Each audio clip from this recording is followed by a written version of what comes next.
હવે વિપક્ષને સાઈડમાં રાખી દઈએ અને સંવાદની વાત આવે તો સાચા વિદ્યાર્થી સાથે સંવાદ કોણ કરશે? અને રાજીનામું પેપર લીક કરવાની સામે કાર્યવાહી થવી જોઈએ, પણ જે શિક્ષણ પ્રધાન છે એમને રાજીનામું આપવું જોઈએ કે નહીં? પહેલા ભૂતકાળમાં તમે માગ્યું હતું કે નહીં, અને અમને આપવું જોઈએ કે નહીં?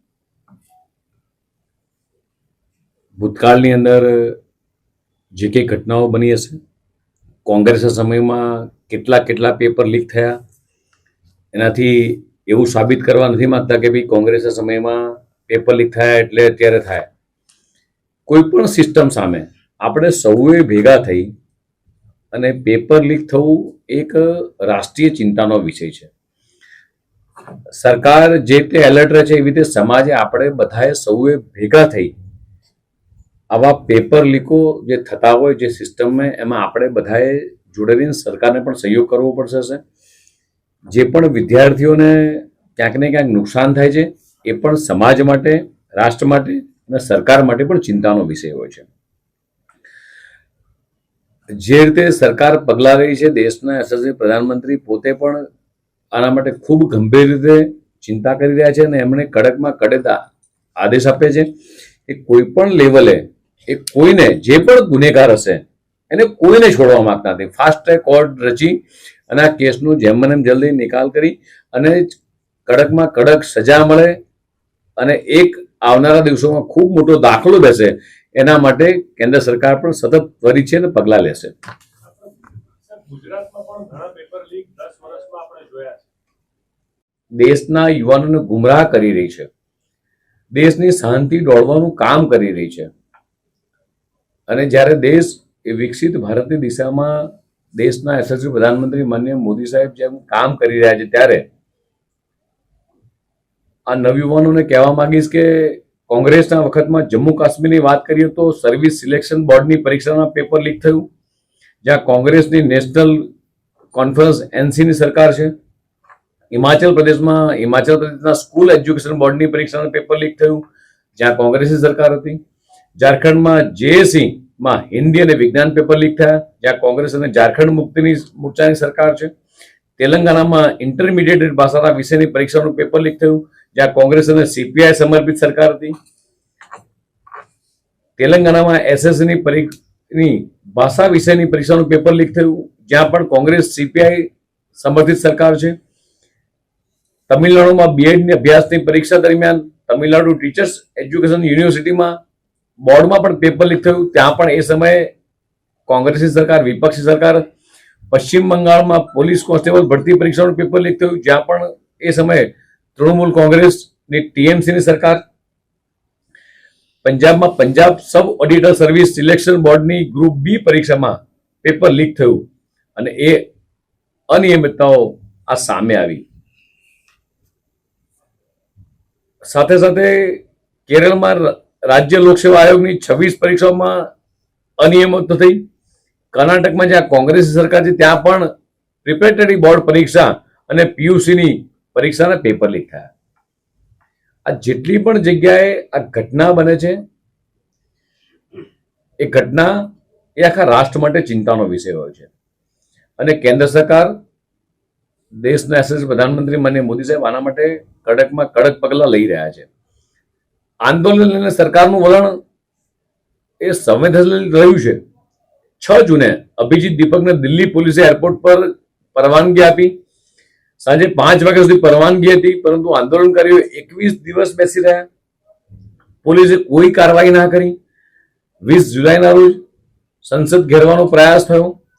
લોકશાહીમાં સંસ્થાઓનું મહત્વ એ ઘેરાવ એ આરજતા છે.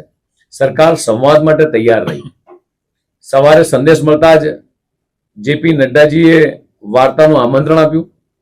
આંદોલનકારીઓ પાસેથી લેખિત આવેદનપત્ર માંગવામાં આવ્યું, પરંતુ તેઓ આવેદનપત્ર વગર જ પહોંચ્યા.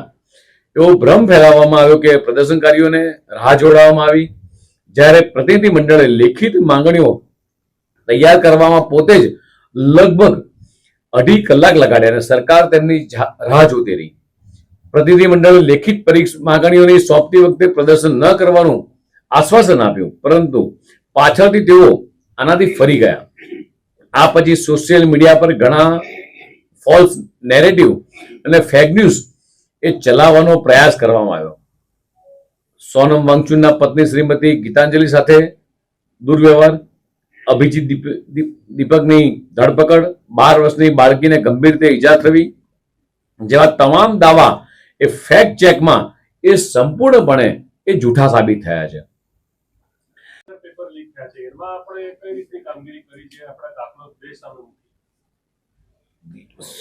અત્યારે આખા રાજ્યની અંદર કે દેશની અંદર મેં પહેલા કીધું એમ કે કોઈ પણ સરકાર એ કોઈ પણ જગ્યાએ પેપર લીક થાય એને લાઇટલી લેતી જ નથી અને ગંભીરતાપૂર્વક લે છે. અને મેં તમને કીધું એમ કે આ માત્ર સરકાર, સમાજ અને રાષ્ટ્ર કે રાજ્યની સુરક્ષાનો વિષય છે અને એના માટે કોઈ પણ સરકાર હોય એને ગંભીર રીતે જે કામ કરતી હોય છે, પછી ગુજરાત સરકાર હોય કે કેન્દ્ર સરકાર હોય, અન્ય રાજ્ય સરકાર હોય, કોઈને પણ એવો ઇન્ટરેસ્ટ ના હોય કે આ પેપર લીક થાય.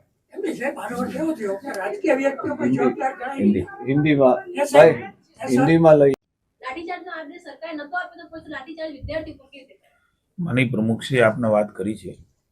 સરકાર હંમેશા આપણે નરેન્દ્રભાઈને પણ જોયા છે અને નરેન્દ્રભાઈની રાજ્યમાં સરકારને, દેશની સરકારને પણ આપણે જોઈ છે. આ પ્રકારે સંવેદનાથી યુવાનોની કોઈ વાત હોય ને હંમેશા, આજે પણ નરેન્દ્રભાઈએ ટ્વીટ કર્યું છે. એમણે સુપેરે આ બધી જ પરિસ્થિતિમાંથી ભવિષ્યમાં કેવી રીતે બહાર નીકળાય એની ચિંતા પણ વ્યક્ત કરી છે. ત્યારે બનેલી ઘટના માટે કાયદો અને વ્યવસ્થાની પરિસ્થિતિ સંદર્ભે અમે વખોડીએ છીએ કે આ પ્રકારનો લાઠીચાર્જ એ કોઈ ઉપર પણ ન થવો જોઈએ, વિદ્યાર્થીને. આવું ભારતીય જનતા પાર્ટી મને અધ્યક્ષે પણ કહ્યું છે. એમની પણ તપાસના આદેશો આપ સૌ જાણો છો કે આપી રહ્યા છે. ત્યાં કેવી રીતે પથરા આવ્યા, કોણે પથરા ફેંક્યા, કોનું મેનેજમેન્ટ હતું, વિદ્યાર્થીઓ આ પ્રકારે ન કરી શકે, આ બધાની તપાસ એ થઈ રહી છે. જગદીશભાઈ, એક સવાલ કે કોંગ્રેસના આપી શકો તો કે ત્યાં જે લાઠીચાર્જ પોલીસે કર્યો, કોંગ્રેસ કે સીજેપીઆઈ બાકીના બધા વિપક્ષની વાત નથી, પણ જે બાળકો પર લાઠીચાર્જ પોલીસે કર્યો એનો આદેશ ખરેખર પોલીસને કોણે આપ્યો હતો? કઈ ખ્યાલ છે? એ વિશે કઈ વાત આવી છે? સાચી વાત બહાર આવી છે? જ્યારે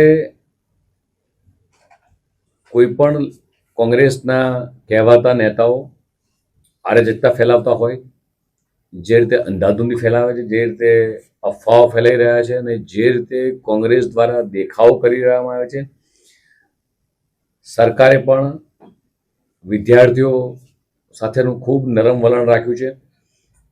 ક્યાંક ને ક્યાંક અવ્યવસ્થા ના સર્જાય, કોંગ્રેસ જે રીતે યુવાનોને ભડકાઈ રહી છે એના માટે તંત્ર પોતે પણ એલર્ટ રહે છે. કોઈ પણ સરકારી વસ્તુને નુકસાન ન થાય એના માટે પણ સરકાર એ ચિંતિત રહેતી હોય છે, યુવાનોને પણ સમજાઈ રહી છે અને જે પણ દોષિતો હોય એના સામે કડક પગલાં એ સરકાર લેવાની છે. એટલે લાઠીચાર્જનો આદેશ સરકારે જ આપ્યો હતો? સરકાર કોઈ પણ પ્રકારના લાઠીચાર્જનો આદેશ યુવાનો માટે એ ક્યારેય સરકાર, જેટલા પણ આ દેખાવકારો યુવાનો છે એમના ન્યાયની માંગણી કરતા હશે, પણ સરકાર ક્યારેય કોઈને લાઠીચાર્જનો આદેશ આપતી નથી. સાહેબ, આ નીટની પરીક્ષાની જવાબદારી રાજ્ય સરકારોની આવે કે કેન્દ્ર સરકારની? કેન્દ્ર સરકાર સતત ચિંતામાં છે. કેન્દ્ર સરકારે પોતે પણ એના માટે આખી સિસ્ટમ ગોઠવી છે. આગામી દિવસોની અંદર કેન્દ્ર સરકાર સિસ્ટમેટિક રીતે નીટની એક્ઝામ લેવાય એવા પગલાં પણ લઈ રહી છે. જે રાજ્યોમાં ચોરી થતી હોય છે એ રાજ્યોની જવાબદારી નહીં? લાઠીચાર્જનો આદેશ સરકારે નતો આપ્યો તો પોલીસે કેવી રીતે લાઠીચાર્જ કર્યો? વિદ્યાર્થીઓ, હું વિપક્ષની વાત નથી કરતી, પોલીસે લાઠીચાર્જ વિદ્યાર્થીઓ પર કેવી રીતે કર્યો? કેમ કે એમાં એવા પણ વિદ્યાર્થીઓ અને એવા બી પરિવાર હતા